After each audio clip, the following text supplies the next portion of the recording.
Goedemorgen, bonjour. Il y a de nombreuses enquêtes qui sondent les besoins des consommateurs. Zijn ook talrijke andere onderzoeken die peilen naar de verwachtingen van de retail. C'est pourquoi BuyWay et Mastercard ont créé un dialogue entre ces deux communautés au travers d'une enquête miroir, een spiegelenquête. En de vaststellingen zijn best verrassend. Je donne d'abord la parole à Christophe Amal, CEO de BuyWay, en daarna zal Henri de Waarheid, country manager van Mastercard Belux, het onderzoek verder toelichten. Merci Alain. En effet, quand on avait fait ce même sondage il y a à peu près un an, au début du confinement, un des constats qui sortait très fortement, surtout du côté des consommateurs, c'était cette notion de nostalgie vers le shopping traditionnel en magasin. Clairement, quelque chose qui a changé cette année, c'est que visiblement les consommateurs ont réellement tourné la page cette année, se sont fait la main avec toutes les mesures qui ont été mises en place de shopping online, de nouveaux modèles de fulfillment tels que le click and collect, etc. Et que aujourd'hui on vit dans un monde qui est fondamentalement différent de ce qu'on a vécu ou du monde dans lequel on vivait avant la crise. Quand on regarde très concrètement l'utilisation du commerce en ligne, clairement ça a énormément augmenté pendant cette crise. Aujourd'hui, à peu près 20% des consommateurs nous indiquent qu'ils font des achats en ligne au moins une fois par mois, enfin 20% de plus que ce qu'on a vu l'année dernière. Bon, ça c'est une tendance qui va rester. Et quand on fait un petit zoom sur la population à moins de 35 ans, clairement, c'est la population cœur pour ce mode de shopping. Mais presque 80% de ces consommateurs-là nous indiquent qu'ils font au moins un achat en ligne par mois. Et même un consommateur sur 5 nous dit que c'est systématique toutes les semaines. Donc ce sont quand même des chiffres qui sont assez interpellants. Et qui montre que ça a été une tendance, une évolution de notre manière de consommer qui a fondamentalement changé et qui ne va certainement pas revenir en arrière. Et donc, on avait aussi, l'année dernière, on avait cette préférence pour le shopping dans les magasins qui restait assez marquée en début de crise. Aujourd'hui, il y a encore une légère majorité des consommateurs qui nous indiquent qu'ils préfèrent acheter en magasin plutôt qu'en ligne. Mais cette majorité, aujourd'hui, est devenue tout juste 53%. Donc, c'est encore une majorité, mais elle devient très, très faible. Quand on regarde du côté des marchands aujourd'hui, on peut dire que la grande majorité, évidemment, a vu et a vécu cette transition dans les 12 derniers mois. Vandaag, als we hen vandaag bevragen, dan zegt ongeveer de helft van de handelaren dat ze die evolutie zien en die opkomst van e-commerce zien als een opportuniteit. En dat als dusdanig ervaren hebben in de laatste 12 maanden. En ook van plan zijn om in de toekomst daar verder op in te zetten. Dus dat kunnen we kunnen dat positief interpreteren. De andere kant van de medaille is natuurlijk dat ook de andere helft van de handelaren dat niet als dusdanig of toch minder als dusdanig herkent. En dat staat redelijk in contrast met wat we horen van consumenten dit jaar. En ook wat wij zien als BuyWay in onze data. En we zien wel degelijk dat er een verschil is in groei tussen handelaren die zwaar geïnvesteerd hebben in hun online kanalen en handelaren die dat minder gedaan hebben. Dat stelt veel handelaren ook voor een belangrijke uitdaging. Want ze moeten in hun online kanaal de concurrentie aangaan met de digital native handelaren als Amazon, Coolblue, Facebook, Bol.com. Die natuurlijk jaren voorsprong hebben in het uitbouwen van de klantervaring in hun online kanaal, die dat minder hebben in de offline wereld natuurlijk. Terwijl we terzelfde tijd zien dat de traditionele merchants die de omslag gemaakt hebben in de laatste 12 maanden, voor een deel nog in een catch-up spel zitten en proberen bij te benen wat de online klantervaring stilaan als standaard wordt.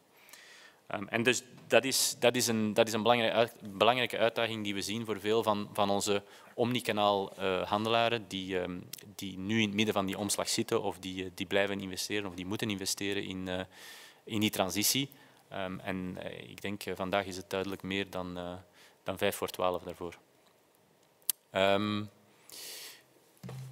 Als we dan een beetje dieper ingaan op wat ervaren wordt als de traditionele of als de voor- en nadelen van beide kanalen, zowel langs de kant van de consumenten als de ondernemingen.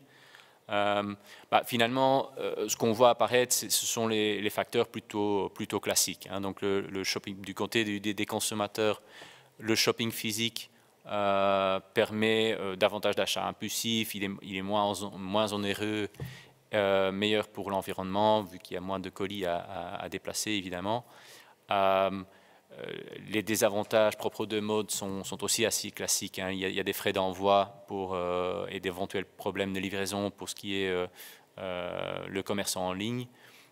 Plutôt dans les magasins physiques, il y a des réticences par rapport à la foule, qui est évidemment très logique en ces temps.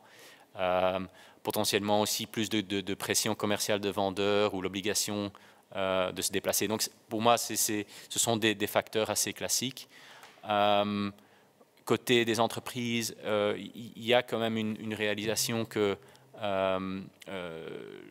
le shopping digital offre certains avantages en termes de qualité. Ils sont beaucoup plus convaincus aujourd'hui du niveau de sécurité des paiements, etc. Donc, facteur classique.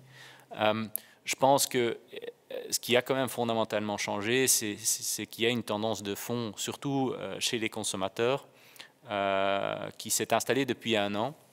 C'est-à-dire qu'il y a 1 an, les consommateurs allaient facilement faire des achats sur des sites de marques et de distributeurs connus et dans lesquels ils avaient confiance, même si ce site-là n'offrait pas forcément la meilleure expérience. Donc les consommateurs restaient très attachés à la marque connue. Ça, aujourd'hui, c'est une tendance qui disparaît. Et donc les consommateurs vont acheter dans les 2 canaux la meilleure expérience. Et donc il y a beaucoup moins de réticence d'aller vers des marchands peut-être moins connus du monde offline si l'expérience offerte par ces marchands en ligne est au-dessus de ce qu'ils ont de leurs marchands traditionnels qu'ils connaissent. Et donc, encore une fois, ça pose des vrais challenges aux marchands qui aujourd'hui sont en train de faire cette transition.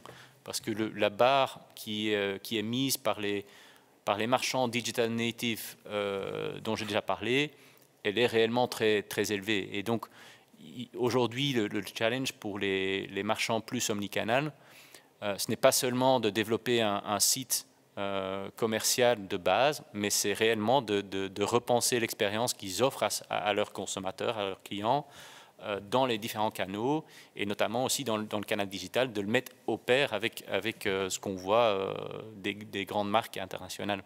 Parce que les consommateurs le demandent, et ils ont de moins en moins peur d'aller vers des grands sites internationaux. Donc, finalement, aujourd'hui, on est réellement arrivé dans une situation où les consommateurs cherchent l'équilibre entre les canaux. Ils sont très conscients des avantages, des inconvénients de chaque canal, mais ils ne sont plus dans une situation où ils veulent retourner vers le monde d'avant la pandémie. Et ça, il est important de se le réaliser et d'investir contre cette nouvelle réalité pour continuer la croissance et pour profiter aussi de la relance qu'on attend et qu'on commence à avoir. Henri. Merci Christophe, merci pour ces explications. Comme tu l'as très bien dit, on est dans une nouvelle ère. On est vraiment dans une nouvelle façon de consommer. La meilleure expérience client post-Covid se traduit par plus de facilité et moins de contact. Les nouveaux modes de consommation sont le click and collect, le take-away, mais aussi la livraison à domicile.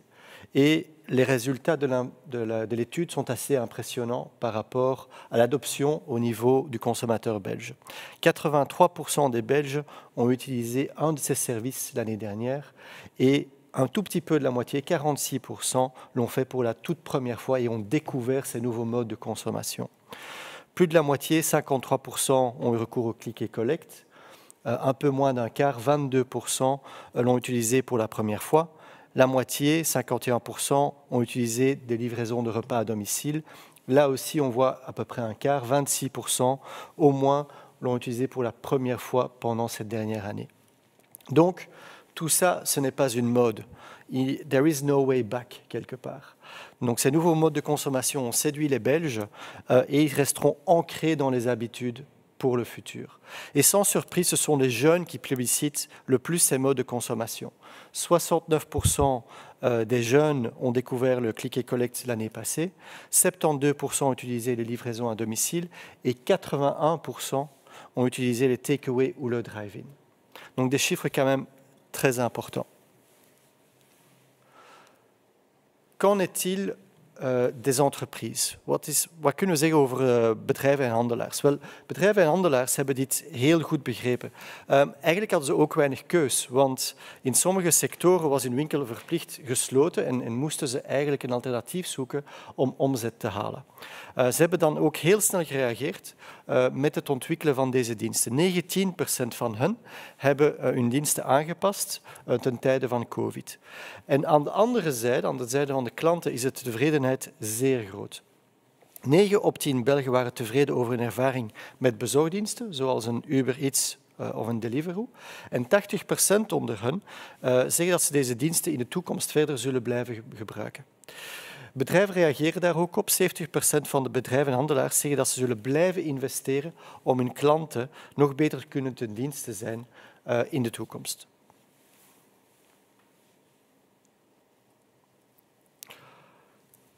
Dans la quête d'une meilleure expérience, les Belges intègrent également la notion de proximité. Proximité qui veut dire belge ou même régional dans certains cas. 72% d'entre eux, lorsqu'ils achètent en ligne, signifie que cette notion de proximité est un facteur clé, souvent avant le prix. Cependant, comme tu l'as dit Christophe, dans les faits, ce n'est pas nécessairement ce qu'on voit. 50% achètent préférablement sur un site international, les fameux Bol, Coolblue, Facebook Marketplace que tu as mentionné avant. Et cette tendance est encore renforcée dans cette période de Covid. Donc cette contradiction entre les intentions louables du consommateur belge d'une part et le passage à l'acte vers plutôt des sites internationaux d'autre part s'explique par quelques facteurs. Un premier facteur, c'est le niveau de service et de professionnalisme de ces sites et de ces acteurs internationaux. Pour un acteur local, c'est très difficile de récupérer des années de retard par rapport à ces géants du commerce en ligne. Et il s'agit ici de bien plus que d'avoir un site de vente en ligne. Il s'agit d'une chaîne de logistique, il s'agit d'une communication, il s'agit d'intégration d'offres en real-time. Tous ces éléments sont très difficiles à corriger à court terme. Et ce qui résulte en fait par une plus grande confiance du consommateur belge par rapport à ces enseignes internationales que par rapport à des enseignes plus locales.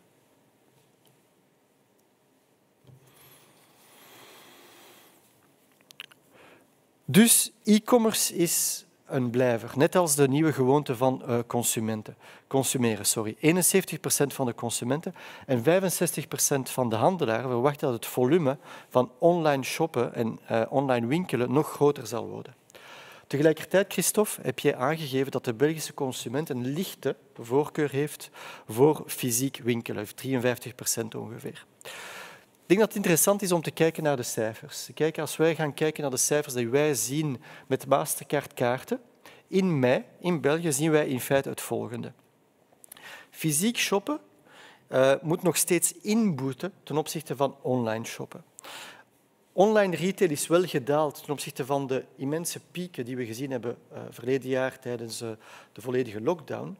Maar wanneer we het vergelijken met 2019, dat het laatste normale referentiejaar is, zien we toch nog steeds dat er een sterke stijging is. Met name 28% hoger dan 2019 wat betreft online shoppen. Wanneer we gaan kijken naar in de winkel shoppen, zien we een daling, nog steeds een daling ten opzichte van 2019, met name 17% lager. Per sectoren zien we een aantal verschillen. De tendens is het sterkst bij kledingzaken. Online shoppen gaan 35% vooruit bij kledingzaken. In de winkel shoppen 28% achteruit. Elektronica zien we eenzelfde tendens, 43% vooruit in de winkel, 43% vooruit online en min 8% in de winkel. Meubilair heeft een bijzonder goede maand mei achter zich, waar we online maar liefst 97% vooruitgang zien, terwijl in de winkel maar min 1% achteruitgang. Dus een fantastische maand voor de meubelshops. Heel belangrijk is te begrijpen dat netto is dit geen zero-sum game. Netto hebben de mensen eigenlijk meer gespendeerd in de laatste maand mei dan in 2019 in dezelfde maand. Dus mensen hebben eigenlijk meer uitgegeven. Maar ze geven meer uit online dan ze in de winkel uitgeven. En dus de online overcompenseert wat verloren gaat in de winkel. De vraag is echter, gaat het om dezelfde winkels? Het vragen is eigenlijk een antwoord geven, denk ik. Dus handelaars zitten eigenlijk opgezadeld met een dubbele uitdaging wat betreft omnichannel. Ten eerste moeten ze blijven investeren in de e-commerce, maar ook in de volledige logistieke value chain die erachter zit. Maar tegelijkertijd moeten ze ook beantwoorden aan de vraag om fysiek te shoppen. En de twee moeten tegelijkertijd gebeuren, wat eigenlijk een bijzondere uitdaging is. Wat betreft dit laatste, dus het shoppen in de winkel, zijn er nog vooruitgang te boeken, zoals de cijfers het aangeven. Ik denk dat fun shoppen hier een belangrijk aspect is. Dus enerzijds weten we dat de regels, de coronaregels, nog te weinig bekend zijn. Vandaag mocht je met 4 gaan shoppen in de winkel, maar niet iedereen weet dat. Horeca, de terugkeer van horeca is heel belangrijk om dat aspect fun shoppen mogelijk te maken. Maar er is nog veel te doen. En ik denk dat handelaars, net zoals bedrijven die eigenlijk op zoek zijn naar wat moeten we doen om wat zijn de motivatoren om mensen terug op kantoor te brengen, zijn handelaars eigenlijk op zoek naar wat zijn de motivatoren om winkeliers terug in de winkel te krijgen. En dus zijn er nog veel reflecties nodig om dit te stimuleren. Het kan gaan om wedstrijden, limited editions, unieke kortingen, noem maar op, om in feite terug die aantrekkingskracht te creëren. Dus dat is eigenlijk de grote uitdaging waar handelaars vandaag mee zitten.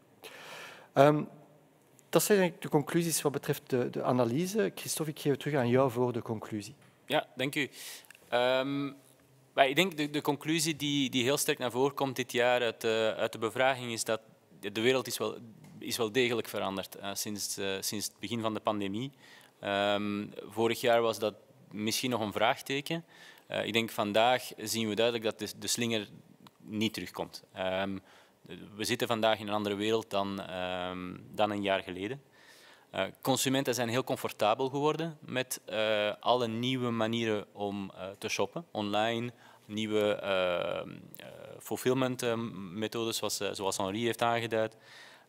Dat is ontzettend ingeburgerd geraakt. Consumenten zijn daar zeer tevreden over die nieuwe manier van shoppen. Maar zijn tegelijk ook veel eisender geworden dan ze een jaar geleden waren. En dus het niveau, de verwachting van consumenten vandaag ten opzichte van handelaars is significant gestegen ten opzichte van een jaar geleden. En dat biedt eigenlijk onze handelaren een dubbele uitdaging. En langs de ene kant zal het belangrijk zijn om consumenten terug te brengen naar de fysieke winkelkanalen en comfortabel te maken met de nieuwe realiteit. Fun shopping terug mogelijk te maken, zoals Henri zei. En horeca zal daar een belangrijke rol in spelen. En tegelijkertijd ook in de digitale kanalen de concurrentie aangaan met de grote internationale online merchants. En dat is een heel breed vraagstuk, maar is wel van ontzettend groot belang als we willen dat onze lokalere handelaars een blijvend deel van de shoppingmarkt kunnen blijven opeisen. Omdat we heel sterk die transitie zien vandaag.